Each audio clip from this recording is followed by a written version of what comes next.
For all that everything, late into the afternoon. Okay, that's a George Washington Bridge at the end. We've been there yesterday. The other side of the island is the New Jersey, and this side on my right side is the Manhattan. Okay. On board that Phantom mixed full of Dutch and English sailors. That's bridge connect New York, Manhattan, and New Jersey. To arrive in the Great Harbor. Okay. On 4 days, the 11th of September, the year 1609. Now, The captain, a hired gun, an Englishman, with the name of Henry Hudson. He sails the voyage for the Dutch East India Company. our boat's now running. His vessel, of Mood. 17th century equivalent of the Starship Enterprise. Hudson very much a counterpart to Captain Kirk. But you see, those 19 adventurers had been dispatched from the Netherlands on the Great West, sent out to explore new lands, to engage exotic alien people, and to find what Columbus had never found. They came into the Great Harbor on that day of all days, searching for a shortcut to the west. Okay, that's Empire State Building. This is right here. Yeah, we'll be there. Maybe this afternoon. That's the Empire State Building. Okay. But Henry Hudson found the harbor. Wait till you see the whole thing. When first his eyes behind the great sight, they got as wide as saucers. He experienced a sense of awe, genesis. He was a much-traveled sea captain and had seen many great ports. He had never seen one to match this flood. Neither had you. He would never see it again. He never came back. The first impressions are said to be the most powerful. It is empower the Dutch to establish a trading post just a few paces from where the towers would one day rise. That's all that it was, a trading post. Nothing more than a rude fort at the edge of a vast fabulous continent. They called it Fort Amsterdam. It would be the airport from which all of this would sprout. Look about you and see the results. Well, it had many names, this place. The Dutch call it New Amsterdam. English take it from the Dutch, rename it New York. Tis Superman's metropolis and Batman's Gotham City. For the other towers, yes, I suppose, the Big Apple. And for the ancient Greeks, that they not lived here, never seen the place. They didn't have a word for it. For the Greeks, this place, and only this place would have been megalopolis, the imperial city, capital of the world. And there's Connie. Connie and Malu. Connie and Malu, yeah. Just met Malu is also a Filipina. Nice meeting you. Red in America. Let's do this one on the right side of it again. That would be the west. And Pauline and me. Yeah, that's me. The cameraman. That's America to your right. Out there somewhere is California. What a mess. Well, the other side is New Jersey. We'll take that later. Same thing we see every day. So you can see here. New Jersey to your right. It's a fully booked. Maybe you're a big fan of the current rate on television, American Idol, and perhaps like young people everywhere, you think it's a new idea. You came up with it yourselves. We admit it. American Idol is 73 years old. It premieres in 1934, but on the radio. Oh, that's helicopter. Major shows, amateur hour. Edward Bowes was the producer and the MC, because the Major during the war never got over.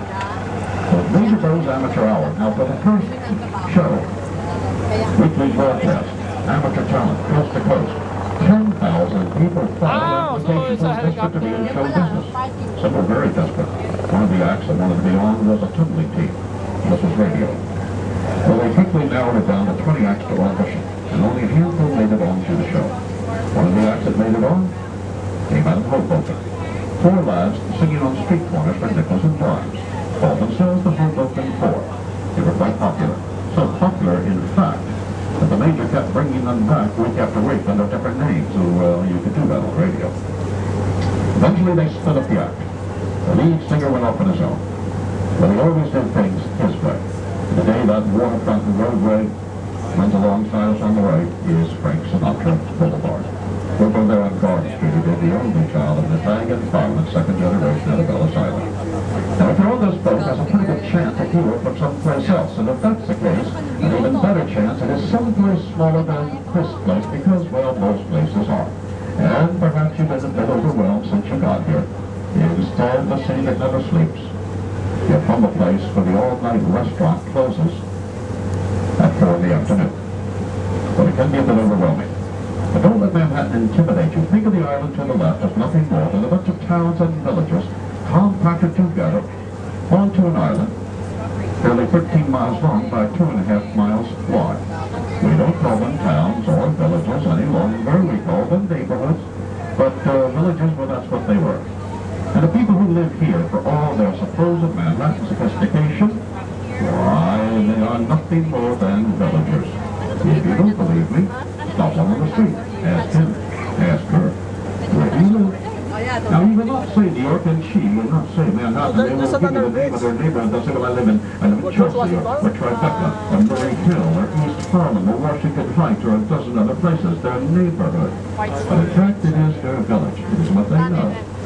Usually not a great deal more. So the first of those transformed into a neighborhood is to our left. It would be Chelsea. Trendy, fashionable. Chelsea. These are the Chelsea piers to our left. Okay, this is where the World Trade Center used to be located at the back of the building. The pointed building, the pyramid building, and the dome building. The back of it is used to be a stay of located the World Trade Center.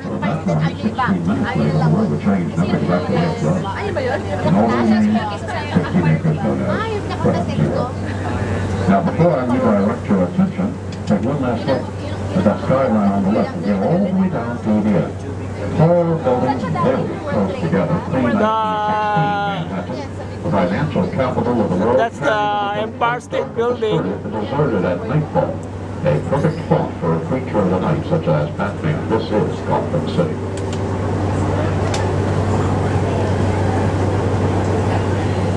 Now, when you've taken your photos, turn your heads, just your heads will do nicely, to the right. If you start looking to the right, you're about to see the biggest clock face you've ever seen. Trust me, the Colgate clock is the biggest clock face you've ever seen. It's sitting over there in Jersey City since 1924. For most of those years, it set up on top the Colgate factory.